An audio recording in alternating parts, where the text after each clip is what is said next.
don't think I'm it's not sort of requires you just sort of like the ending of Infinite Jest to sort of say, what does that mean? You know? I'm always no, it's not your fault, right? Okay, welcome everybody. We're all here together again, and it's the final panel of this week's conference. It's kind of sad. Don't worry. I've got the Kool-Aid prepared. We will all share after this. We'll go out together. So today, this final panel is about structure, it's about symbolism, and it's also about genre and idiom. Our first presenter is Emilio Englade. He is a docent and a general gadfly at the Harry Ransom Center. Someday he hopes to understand why David Foster Wallace haunts his dreams. I hope you figure that out one day. So here's Emilio's presentation entitled Inside J.O.I's Head. Okay, and I'm going to be standing up for this because this is how I practiced it, and I'm only going to throw myself off otherwise. But yeah, thank you for all coming to see us in these last moments of the conference, to savor it all. And so now I'll begin. Today I'll be exploring the complex dynamics created for readers of Infinite Jest by Hal's meeting with Don Gately during the lost year, that large, unnarrated gap between the last and first scenes of the book. My guide in this will be an ambiguous symbol, the head of Hal's dead father, J.O.I, which they are trying to recover. This argument emerged from a larger inquiry into the importance of the lost year, and we'll be covering a lot of ground quickly. If you would like to see a fuller discussion to back up some of my assertions, I direct you to the larger study on my academia.edu page. I began this project to answer a pair of fundamental questions.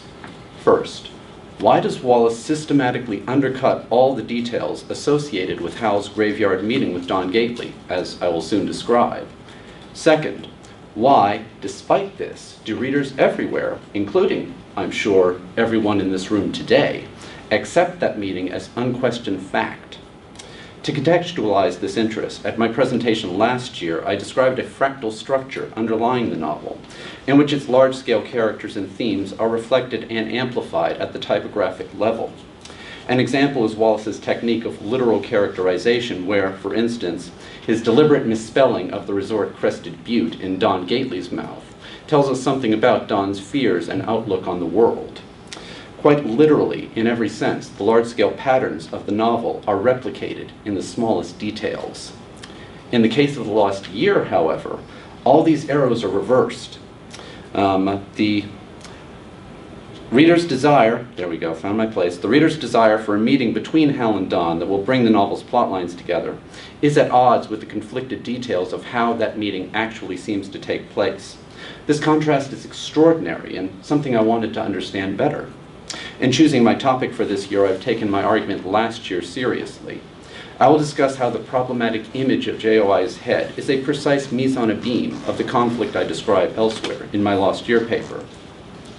By unfolding this image, I aim to explore both the structure of the novel as a whole and the reading dynamics this structure implies. J.O.I's head, you could say, is just one of the smaller tools Wallace used to gain access to his reader's head. But to refresh us all, J.O.I.'s head is not just a key component of Hal's enigmatic meeting with Don Gately, but part of a frame for the novel as a whole. At the beginning of the book, as Hal is being taken to the hospital in the Year of Glad, some peculiar imagery might initially escape notice, but it becomes striking in retrospect as a reader flips back. Amidst a string of more prosaic memories, Hal recalls John N.R. Wayne, who would have won this year's Whataburger, standing watch in a mask as Donald Gately and I dig up my father's head. In contrast to the isolated details that surround this image, it stands out as forming a complete, weirdly dreamlike scene. In a novel titled Infinite Jest, the reenactment of one of the most famous scenes of Hamlet only sticks the image more firmly in the reader's mind. Later, near the end of the book, Don has an uncanny premonition of that meeting as he himself lies delirious in the hospital. This time, the details are much more explicit, or extensive, and are explicitly dreamlike, Since those details are the heart of my argument, please, enjoy them again with me as I read the scene in full. He dreams he's with a very sad kid, and they're in a graveyard digging some dead guy's head up, and it's really important, like continental emergency important. And Gately's the best digger, but he's wicked hungry, like irresistibly hungry, and he's eating with both hands out of huge economy-sized bags of corporate snacks, so he can't really dig. While it gets later and later, and the sad kid is trying to scream at Gately that the important thing was buried in the guy's head, and to divert the continental emergency to start digging the guy's head up before it's too late. But the kid moves his mouth, but nothing comes out. And Joel Van D appears with wings and no underwear and asks if they knew him, the dead guy with the head. And Gately starts talking about knowing him, even though deep down he feels panic because he's got no idea who they're talking about, while the sad kid holds something terrible up by the hair and makes the face of somebody shouting in panic, "Too late!" This version is highlighted more emphatically than Hal's, forming the end of a section where it would be sure not to miss it. And clearly it does not fit in the narrative in any conventional way. Don here is in contact with information, Hal's vision from the beginning of the book, the continental emergency caused by the entertainment, to which we know with certainty he's not yet been exposed. In fact, his incomprehension is the heart of the scene, showcasing as it does his unawareness of the sad kid's name and his panic that he's got no idea who they're talking about. Both versions of the meeting, in short, float free of the story around them in deliberate and attention-getting ways. Clearly, they're meant to be noticed. They also have an interesting relation to the novel's structure. As I noted, the passages just quoted appear near the beginning and end of the text, creating a sort of frame. Chronologically, they also frame the lost year itself, that gap between the end of the text in November, year of the dependent adult undergarment, and the opening scene in November of the following year of Glad. The graveyard encounter must take place sometime during that lost year, which also has important implications for the book's structure. This is because that shadowy graveyard is the only place where all the major plot lines, in the forms of Hal, Don Gately, and seemingly the entertainment, come together. Over the last few hundred pages, those strands seem to be converging, but except in this dream, they never do. The scene thus provides an unusual opportunity for the reader to create closure where the text itself does not, by filling in the blank of the lost year with the information provided. In fact, during an online chat not long after publication, Wallace explained that he intended the novel to work just in this way. Certain kind of parallel lines are supposed to start converging in such a way that an end can be projected by the reader somewhere beyond the right frame. If no such convergence or projection occurred to you, then the book's failed for you. Thus, Wallace believed this seemingly throwaway scene was important to the reader's understanding of the novel as a whole. And at the heart of this scene is the shadowy image of J.O.I.'s head. It is not often noted how little Hal's and Don Gately's versions of their encounter in the graveyard have in common. Roughly 2/3 of Hal's brief memory is devoted to the figure of John Wayne in a mask, which does not appear in Don's vision. Likewise, the image of Joel in wings and no underwear that Don finds so arresting is not mentioned by Hal.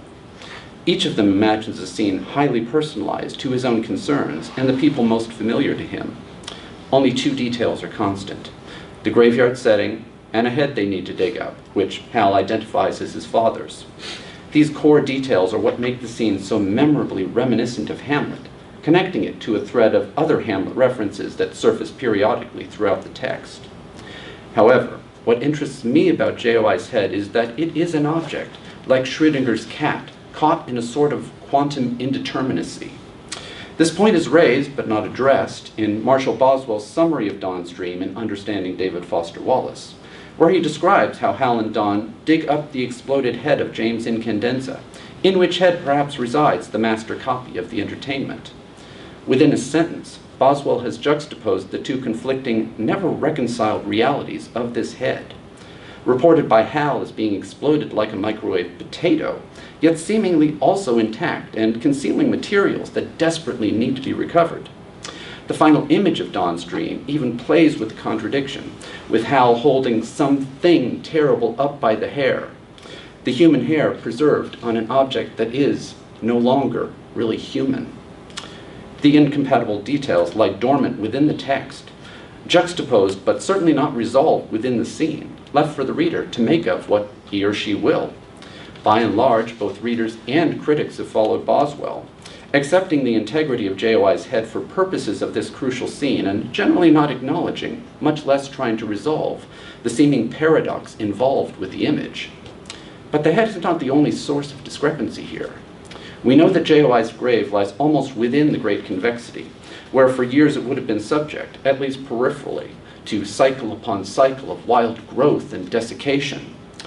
Both the main text and Note 160 describe that even the funeral itself was twice delayed by annular hyperfloration cycles.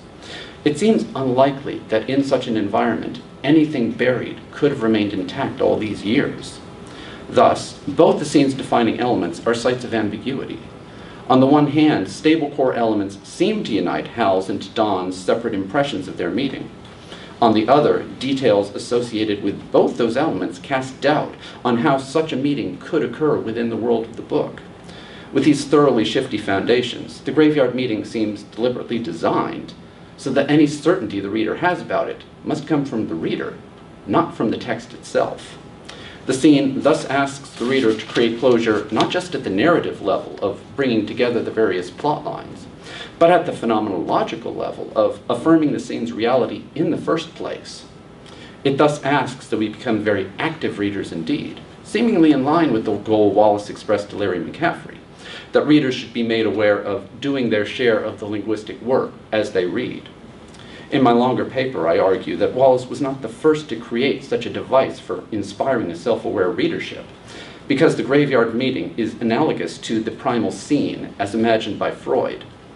This is Freud's theory of an early life trauma, the child witnessing intercourse between the parents that the child is unable to process, and which thus feeds into a pattern of later neurosis. Right now, you're perhaps wondering why I would even attempt such an Evel Knievel-sized leap, but bear with me. I make the comparison for a good reason. My argument, following Peter Brooks, is that Freud originally fashioned the primal scene to solve a particular narrative problem for the patient, to link together an array of seemingly disconnected symptoms as a series of responses to a common originating event. The primal scene thus establishes a structure to the chaos of the analysand's experiences, in much the same way the graveyard scene is meant to join up the structure of Infinite Jest. This is not the only comparison between the two scenes, however. Through the primal scene, the patient witnesses an external dramatization of his neurosis, highlighting some of its most important elements. By visualizing the scene, the patient can thus observe the dynamics of his illness from the outside, as it were, and so gain an understanding of them. But, most importantly for my purposes, the primal scene is never completely externalized, never something the patient has merely witnessed and been affected by. This is because, by the very nature of the original trauma, the patient cannot remember it. The scene can only be reconstructed after the fact, based on the constellation of very real symptoms it is driven. The patient is thus never entirely sure he did not himself create the primal scene, retrospectively, precisely as a means of providing a context for his own illness. In other words, the patient can never be entirely separated out of the scene, as perhaps its only real participant. I hope some of the similarities to the graveyard scene, as I have described it, will be apparent. As I noted, the graveyard scene also provides structure, but instead of a common origin, it links the plots of the novel to a common end point. Likewise, it dramatizes some of the important themes of Infinite Jest in its powerful imagery. Recall how personally relevant both Hal's and Don Gately's imagery is. For instance, Hal's image of John Wayne wearing a mask both foreshadows the stream of mask imagery the reader will soon encounter, and particularly is symbolic of Hal's current situation, with his interior rationality shrouded behind a bestial mask where no one can see it. But also, the scene's two defining details themselves, the graveyard and something vitally important in J.O.I.'s head, have their own ranges of association in a book about characters slowly killing themselves through, quote, a compulsive and unhealthy relationship with their own thinking. At a symbolic level, the entire plot of the novel is condensed into those striking images. Finally, just as the primal scene does, The deliberate ambiguities of Hal and Don's meeting draw the reader in. Because everything about the graveyard scene is uncertain, from its dreamlike presentation to its paradoxical defining elements, the reader has to be an integral part of realizing the scene and putting it in relation to the rest of the story. In a real sense, the scene incorporates the reader's activity into the structure of the book itself. Through the reader's effort of repositioning the scene, the story becomes literally what the reader makes of it. So this is the answer to the first question I posed at the start. The details have to conflict, and the conflict must remain unresolved, because otherwise the reader would not be implicated in realizing as well as transposing the scene, and so completing the novel. The conflicting levels of the narrative also help answer my second question, for they indicate that different readings are built into the very structure of the book, in not just its spaces, but its bones. Most readers have focused on the large scale and the utter necessity of a scene that will bring Hal and Don together. For them, for you, perhaps, this graveyard meeting is simply a fact, and no conflicting details will convince them otherwise. A more bottom-up reading is also possible, however, one where the scene's paradoxes are given them their full weight. You might assume this would prevent the scene from doing its work and wreck the novel's credibility, but that would not take into account the narrative power of the primal scene. In fact, to me, the graveyard scene only increases in power when it is not assimilated in the rest of the story, because it dramatizes a fact that has long been true and that only stands out in bolder relief when suspended above the rest of the narrative. That is, Hal and Don had long since been brought together in, for instance, my consciousness, simply through my engagement in reading the story. The scene, in fact, becomes an emblem of the conversation between author and reader that Wallace envisioned in his McCaffrey interview, the words on the page brought to life by the reader's activity. Thus, perhaps Hal's meeting with Don Gately is the dream that it appears to be both times it's told, located nowhere within the world of the book, but solely in the mind of the reader. But perhaps my bottom-up reader has fallen into a solipsistic trap, perhaps become totally disconnected from the story and anything Wallace wanted to convey through it. I don't think this is the case, though, and J.O.I.'s head again helps illustrate why. Unexpectedly, J.O.I. himself describes the contents of his head at one point during his bizarre pose as a professional conversationalist interviewing Hal. His words, you may note, only partially support our assumption that the entertainment's master copy must be the Continental emergency grade contents buried inside. Your quote-unquote complimentary Dunlop wide-body tennis racket super secret formulaic composition materials of high modulus graphite reinforced polycarbonate polybutylene resin are organochemically identical. I say again, identical to the gyroscopic balance sensor and mise-en-scène appropriation card and priapistic entertainment cartridge implanted in your very own towering father's anaplastic cerebrum. The tightening spiral of J.O.I.'s thoughts only ends at the entertainment cartridge, incorporating along the way items from his earlier careers as well. The keynote, however, is the utter lack of differentiation between these materials, even to asserting with some violence that what's inside and outside his head is identical. The presentation is engagingly weird, but the language is that of solipsism, of an addict whose personal hell encompasses his entire world, past and present. This is not a place any of us would aspire to live in, and is what would have driven him to that microwave, in a desperate gambit to physically breach the one-by-one box of bone, as Wallace called it, that nothing else could penetrate. Thus, the symbol itself embodies the self-destructive trajectory of solipsism, which inevitably breaches its own self-enclosure. This provides, by the way, a more specific reason why J.O.I.'s head remains ambiguously intact and broken. It simply will not provide a stable foundation on which the reader could erect a fortress of solitude. Hal and Don's meeting is memorable for the way it highlights the desperation and anxiety of their everyday lives.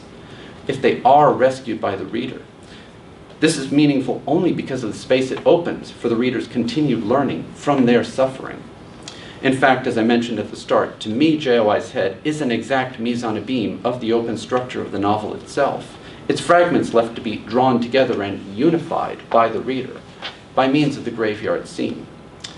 As I have argued, this similarity is not incidental, since the scene gains its primal character in part because that symbol is incorporated in its foundations. Hal's meeting with Don Gately tends to float free of its context, and in so doing becomes available as both a symbolic condensation of the novel as a whole, and a means to suture together some of the largest fragments. The scene also explicitly directs the reader to look beyond the novel's boundaries into the blank canvas of the lost year. And, because we readers must take such an active part in realizing the scene, this draws us into a surprisingly intimate bond with Hal and Don in their graveyard desperation. The purpose, I would argue, is to invite the reader to relate her own experiences to their suffering, and so incorporate some of the book's lessons into her approach to the world beyond its covers.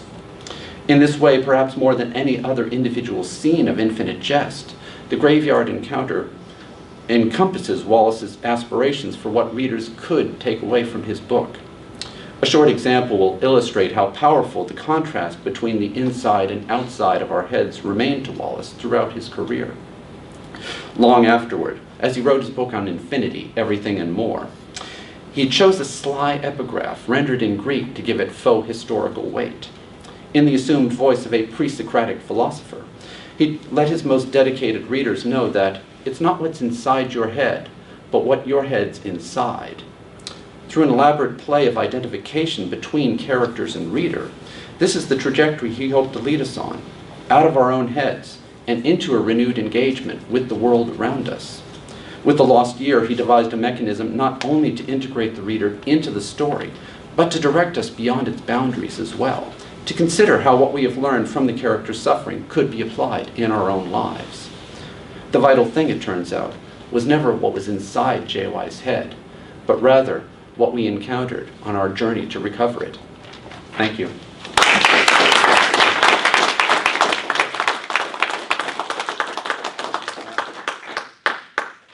Thanks, Emilio. That was fantastic. I want to further thank you for calling the Great Convexity by its proper name. Absolutely. Yeah. Our next presenter is one of our sharper dressers from the conference. His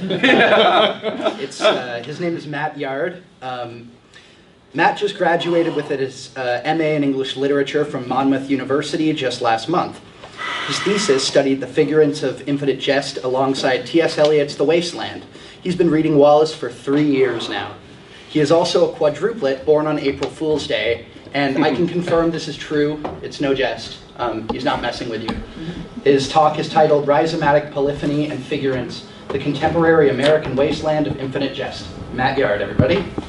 Thank you.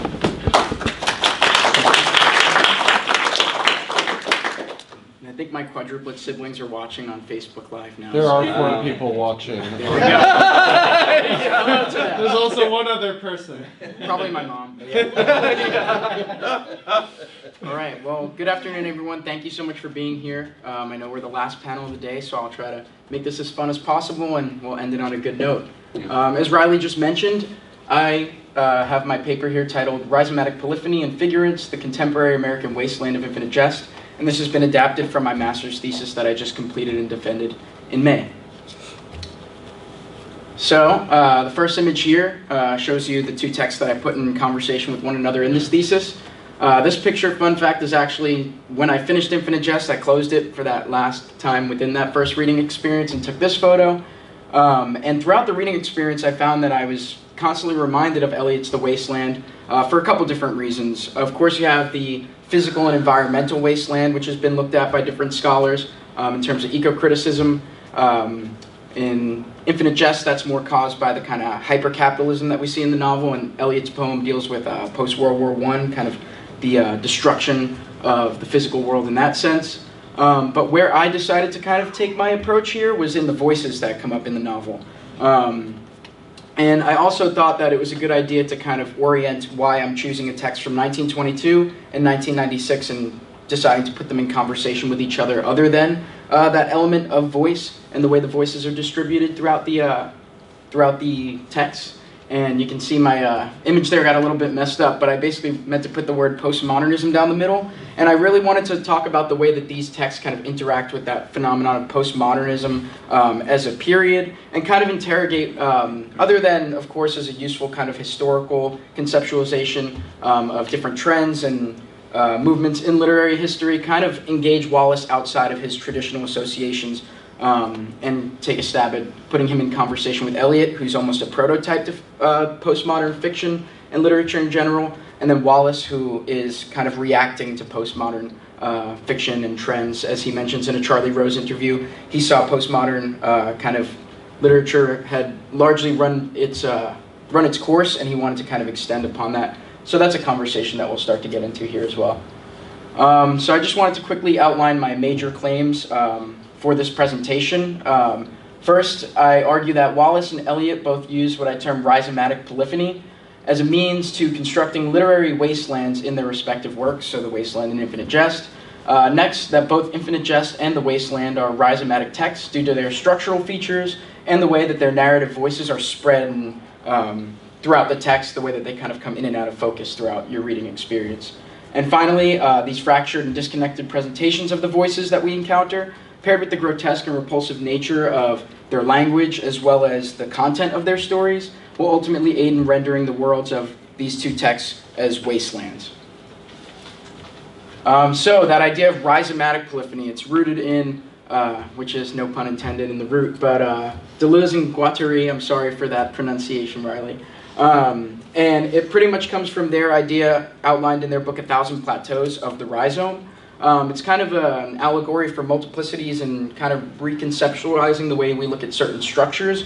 They oppose this with the tree kind of structure, where you have the roots that kind of come together and converge on one central point, where you have a hierarchical kind of order. They contrast this with the rhizome, where it's kind of all spread out and free-flowing, and it's not really a hierarchical distribution of power or whatever the structure you're looking at. Some of the important they outline 6 principles. One of them is connection. So all of these points on the rhizome are connected to one another in various different ways. Multiplicity, like I said, there's no sort of central unity, no sort of origins and conclusions in the rhizome. Cartography is a big one as well in considering structures of text. So cartography really just outlines that you should be able to map this rhizome. However, that doesn't mean that there are any set entryways or exit ways from this rhizomatic structure. And in looking at the novel and its kind of non-linear presentation of events, same thing with Eliot's poem, I think that's an important one. One other one I wanted to mention also, this idea of asignifying rupture.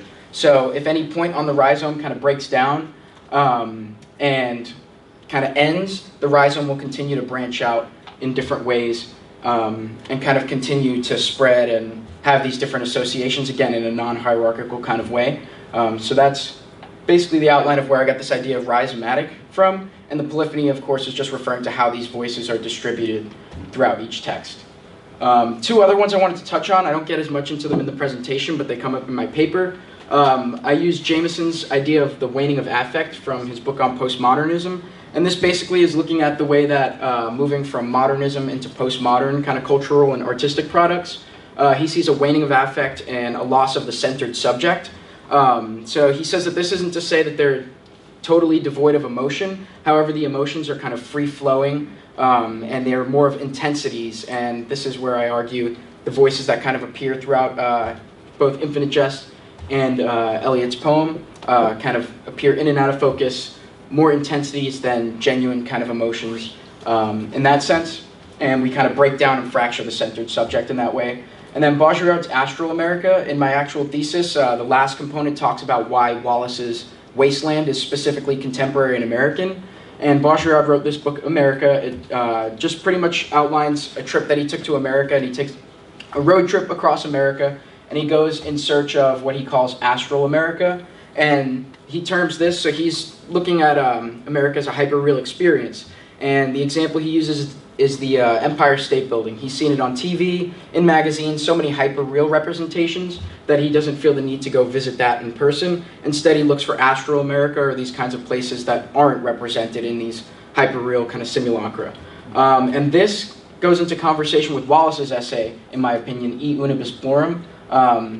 Also, the title of the essay kind of captures that multivocal nature of contemporary America really well, flipping the term to tell us that from one, we have many voices within contemporary American culture. So I like to use this chart when I present this stuff to people that haven't read Infinite Jest, so when I've done my thesis defense or other presentations of this. But this is a famous kind of chart and map of all the different characters that appear throughout Infinite Jest. And what I usually will like to do for people is circle like the main characters, where I usually will come up with 9 or 10. But then you start to realize how many are also on this periphery that don't really get discussed in criticism of the novel. And that's kind of where I lead into my discussion. So to start with Infinite Jest, the way I argue this rhizomatic polyphony can be seen in Infinite Jest is mainly through the figurant characters. So later in the novel, this is when the Wraith of James Incandenza is speaking to Don Gately in the hospital bed. He outlines his ideas and kind of philosophies and approaches to filmmaking. So he emphasizes the role of the figurants, which he terms the surreally mute background presences, whose presence really reveal that the camera, like any eye, has a triage of who is important enough to be seen and heard versus just seen. And he points to the background characters in the show Cheers, how they tend to be in the background, you can see their mouths moving, but they never have a chance to have their voices heard. This leads to his idea of the radical realism. So in his films, he wanted to produce a form of entertainment focused on capturing real life's real egalitarian babble of figurantless crowds, by ensuring that you could bloody well hear every single performer's voice, no matter how far out on the cinematographic or narrative periphery they are. So this idea of representing these different voices. And where I take this approach, I take sort of a similar approach to scholars like Marshall Boswell with the metafictional reading of Incandenza as director of the film Infinite Jest and Wallace as the author of the novel Infinite Jest. And I argue that a lot of the passages that we may not even remember after a first read, because they kind of aren't linked to the main plot lines, are actually Wallace representing these sorts of figurant characters. So you can see the polyphony, a lot of different discussion and voices going on down here. And I wanted to give 4 quick examples. I have 2 of them are going to be close readings, but also I think these examples work well because you can see by the page numbers, their distribution throughout the text is what I would call rhizomatic. They kind of appear not in any segmented order or set hierarchical order. They kind of just flow in and out of the network of the text, especially Mikey. Mikey comes to page 958. And it's towards the end of the novel, and we have J.O.I being questioned, we have Don Gately in the hospital bed, and we really want narrative resolution, and then we get Mikey for about 5 pages, and he just gives us his story. No relation to necessarily the central plots of the novel, but it still doesn't allow his voice to go unheard. Also, we have these 2 are AA and NA meeting stories, but the It Catatonic Sister story with the Raquel Welch mask, and that's narrated through her stepsister's story. And she's the one that's actually vocalizing the story at the NA meeting, again, having her voice heard in that sense. And it goes back to the wasteland idea with these kind of horrible, grotesque images as well. Same goes for that stillborn infant story, if you remember. Hard to forget. But also narrated in the character's voice, giving voice to the character and maintaining that idea of this wasteland caused by things such as addiction in contemporary America. And then finally, the Yours Truly passage. This is another one that we're going to look at in just a moment, known as one of those tougher passages to get through because of the way that it's written. But again, it's representing this character's voice, the way that he would speak, maybe even write. So this is Mikey, and I apologize for Mikey's language. But we get, Your mom wants to yeah, I tell know. you that she's watching. Yeah, so be sorry, careful. Mom. But Mikey's introduced into the text, and again, this is right at the end of the text. We want narrative resolution. We want the plot to keep moving, but in keeping with that non-hierarchical representation, we get Mikey's story, and he introduces himself as, "Hi, I'm Mikey, alcoholic, an addict, and a sick fuck." You know what I'm saying? And you see a lot of his different vernacular here is just all in his actual voice. It's not narrator kind of taking over and telling his story for him. And he tells his story about how he's trying to get sober and he wants to see his daughter, but his family won't let him see the daughter. But really what I focus on in the paper and the close readings is the specific use of whether it's vulgar language or kind of just fractured, incorrect English, different things like that to kind of show, again, emphasize the element of voice in the passages. And the same goes for Yours Truly, and you can see some of my notes here. But if you remember the Yours Truly passage, you have C and Poor Tony, and of course these characters all relate to the end of the novel, so again, that kind of distribution throughout. But it was Yours Truly and C and Poor Tony that crewed that day and everything like that. The AM were wicked bright and thus a bit sick. However, we scored our wake-ups, boosting some items as sidewalk sale in the Harvard Square. Square being spelled incorrectly. We're warm-upping and snow coming off awnings. So you can see, again, it's told through his voice. You don't have a narrator kind of taking over and telling his story for him. And that was the main thing here as well. Yours truly, I have a cold, Superstation, one of my favorites instead of Superstition. So again, having these chances for these figurants to have their voices heard and be distributed throughout the text. And how does this relate to the Wasteland? So one of the important points I think too is the original title of the poem was actually supposed to be He Do the Police in Different Voices. That was Eliot's original title. And I think that right there also highlights the multivocality and the kind of polyphonic nature of the poem. That was certainly the thing that stood out to me most the first time I read through it. So I equate the Wastelanders to the figurant characters. Most of the scholars that write about these Wastelanders, for example, Alan Johnson here, refer to these different characters that exist within that wasteland as Wastelanders. And I kind of see that parallel there. Eliot, in the opening of the poem, famously refers to the poem, he's going to give us a heap of broken images, but in the paper I kind of argue that maybe even a heap of broken voices could be argued there. And then this is Alan Johnson writing in an article that's all about voice in the wasteland. He says that the narrative voice of the wasteland recounts a series of often surprising, unconventional, independent character monologues, and the poem's organizing motif of waste is enacted by the text's own mysterious incoherence and accumulation of disparate voices. And again, this kind of spreading of the voices, but also their language, which we'll see in a moment, and a lot of the horrific kind of imagery, whether it's of war, infidelity back at home. So let's talk a little bit about that.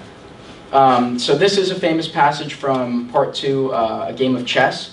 And we have an unnamed woman, and again, no announcement of a new voice. She just starts speaking. And there have been many different interpretations and readings of this passage. She says, "My nerves are bad tonight. Yes, bad. Stay with me. Speak to me. Why do you never speak? Speak. What are you thinking of? What thinking? What? I'll never know what you are thinking. Think." And then we have these responses throughout her section that are unquoted, where you can see her speaking parts do have quotes. So some people refer to this whether she's in some sort of schizophrenic state speaking to herself. Others have read it as a conversation to her husband that might be caught up in the war or maybe even deceased as a result of the war. So again, it's a passage that kind of shows paranoia and this kind of fractured experience of the world as a result of World War I. And again, it's through her voice being represented there as well. And then this is another section in the poem. This is also from part 2, but I think it's another one of the great examples of voice, because this you actually have 3 different voices that move throughout this passage. And you have 2 women in the pub, and the famous bartender, barman that's kind of interjecting throughout. Again, non-hierarchical, he gets his chance to interrupt their speech. And this one basically tells the story of Lil and her husband goes away to war, and he left her with some money, and basically the idea is that she's doesn't stay faithful to him while he's away at war. She uses the money that he gives her for new teeth on what could be interpreted as abortion pills. So again, this idea of kind of waste, marital deterioration, and a lot of it's caused by the contemporary world of Eliot with World War I and kind of the situation that they're finding themselves in. And I also focus in on the bartender's repeated "hurry up, please, it's time," and talk about kind of this motif of death throughout the poem and almost constant reminder throughout the section 2 for these characters. So just concluding points, I hope that this presentation has kind of given you an idea of how we can engage Wallace outside of traditional associations. I think the keynote did a great job of that as well. And I think it's a really great opportunity in Wallace studies right now. Also considering issues of classification and categorization, not being so rigid in modern texts only speaking to modern and so on and so forth. Kind of breaking down those boundaries or at least blurring the lines. Finally, literary maximalism in polyphonic literature, showing that it's not exclusively postmodern. It can work in other contexts as well. I just had a course in 19th century American lit where we read a novel that I think this point could work really well with, Quaker City by George Lepard. And also, that kind of relates to my last point. I think this idea of rhizomatic polyphony can be applied to a lot of other texts, whether they're contemporary, really any text that features these voices and distributes them in that way. So thank you for listening. And I'm going to put my email here too. If anybody's interested in the paper, I'm always would love some feedback and to hear what you think. So thank you.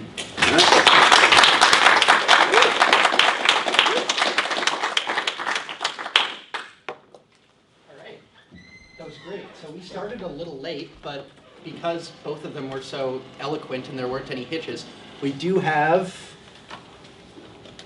let's call it 7 minutes for questions. So if anybody has questions, raise your hand now or forever hold your peace. I hate being the guy who always raises. I'll go. So both talks were great. I like them. Isabel Yard is not. I became aware that Matthew's mother is still. So I thought both talks were really great, and I liked. So Matthew, I wondered if there's a way that okay, the rhizome, right? The notion of the rhizome is these connections, sort of.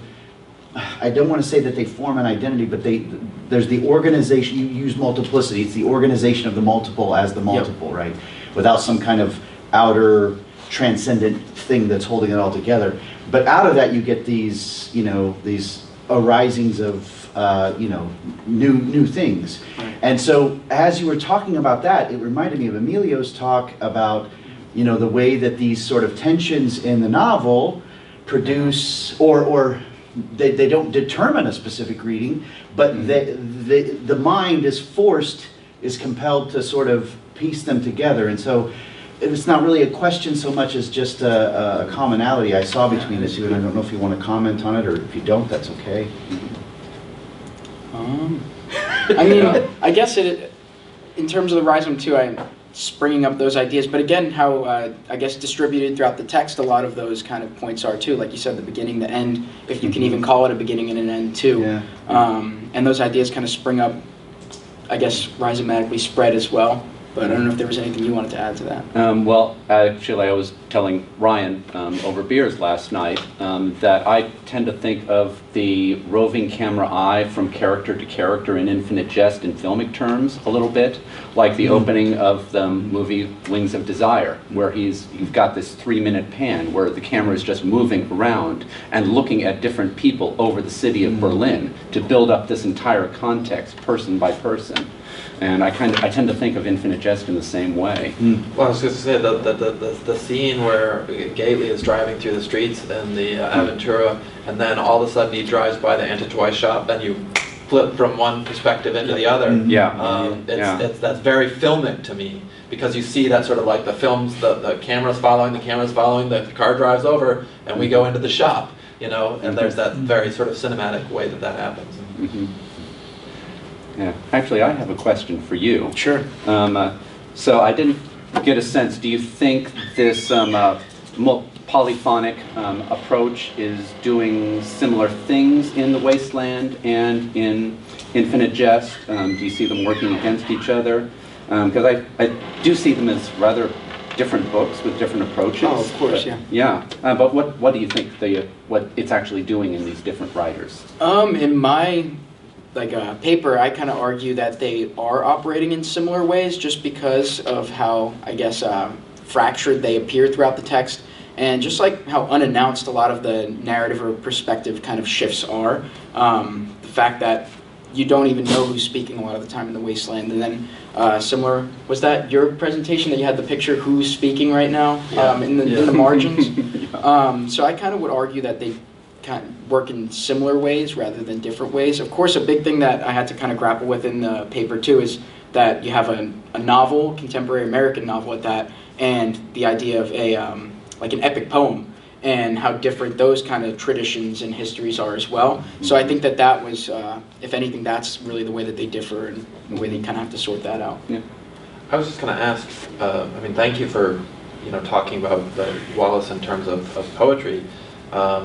It's a wonder to me that we don't do that more often, because that sense of the fragmented narrative in The Wasteland is also in the Cantos of Pound, and in John Berryman's Dream Songs, and a number of these sort of efforts in American poetry to write the long poem. And I think that the structure of Infinite Jest actually is reminiscent of a lot of those sort of trying to make a whole lot of pieces that poets had tried to do in the 20th century. Yeah, and I meant to mention it, but I forgot, so I can mention it now.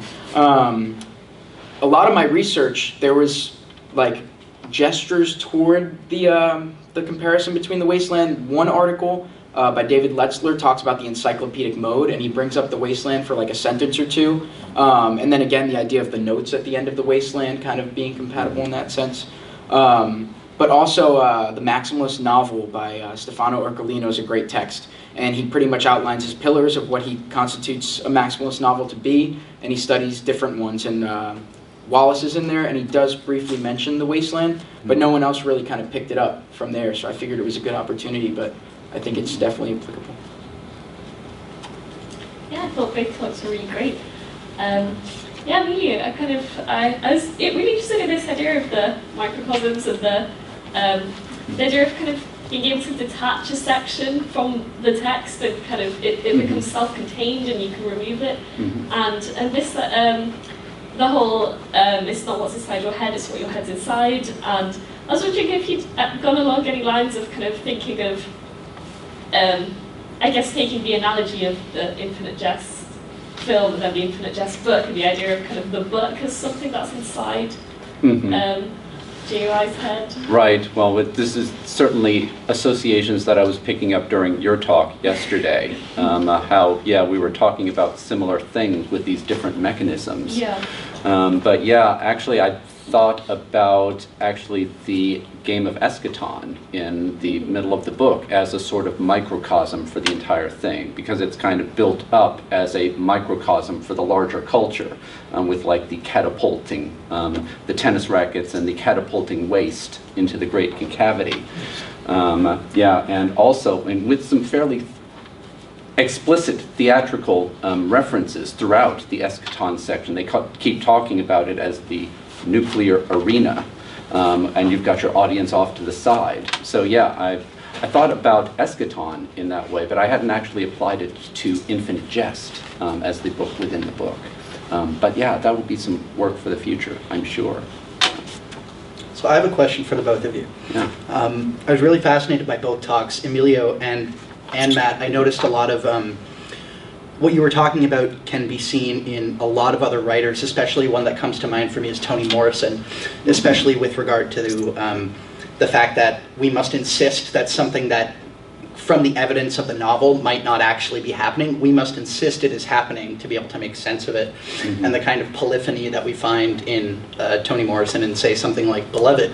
But I was wondering for both of you how elements of what you discussed are, say, not necessarily, well, not even close to, they're not realist devices in fiction, but we have this term that a lot of people have used to describe Wallace, hysterical realism, or I suppose in the context of Deleuze and Guattari, it would be maybe schizoid realism. And I'm wondering for both of you how elements of what you presented on come across as realistic techniques as opposed to, say, realist techniques. Yeah, well, Wallace did comment at one point that he thought of his writing as a form of realism for the world that we're living in, where there are always these bits of information coming to you from all directions, and there are these hidden connections underneath that you actively have to burrow inside to try to find. Yeah, and possibly Infinite Jest as a sort of training for that sort of mindset. Yes, you've got this novel in fragments where you have to pull together the pieces yourself and then go and apply. So yeah, that's what that brings up for me. What do you think, Matt? Yeah, that was a big question for me, especially using the term radical realism. A lot of questions when I'm presenting or defending my thesis about that if you don't have the definition right in front of you.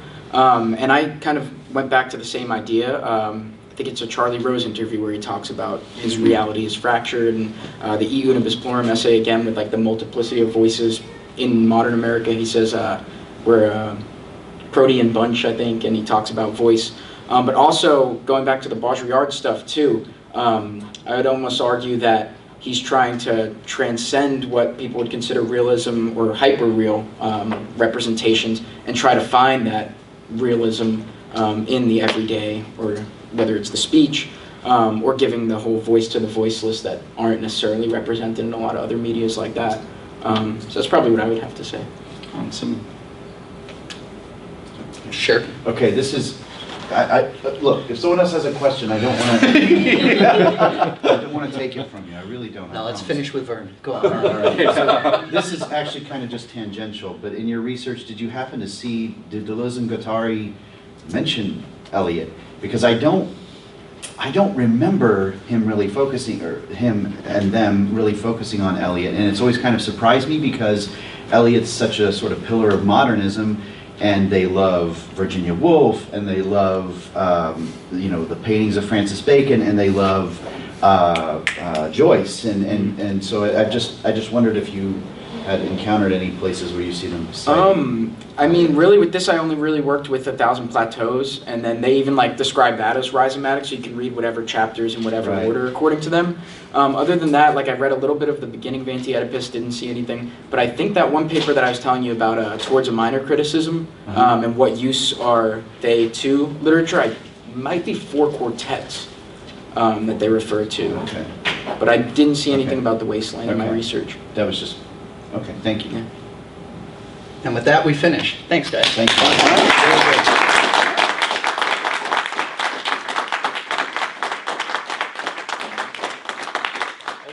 Does Matt's mom have a question or a comment? I'm serious. When are you going to be home, Matt?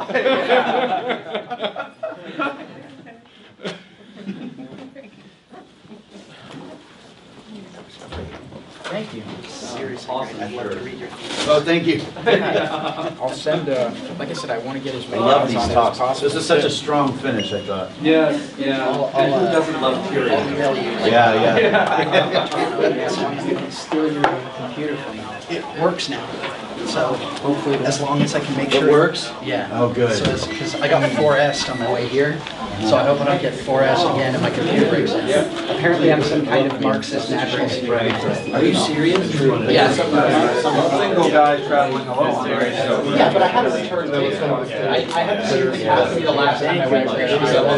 I have gone back and forth. Yeah, I was nervous about this. Thank you. And the times that I've had most trouble is Yeah, she texted me that she logged on. especially in Quebec, but I think that's maybe a little coincidental.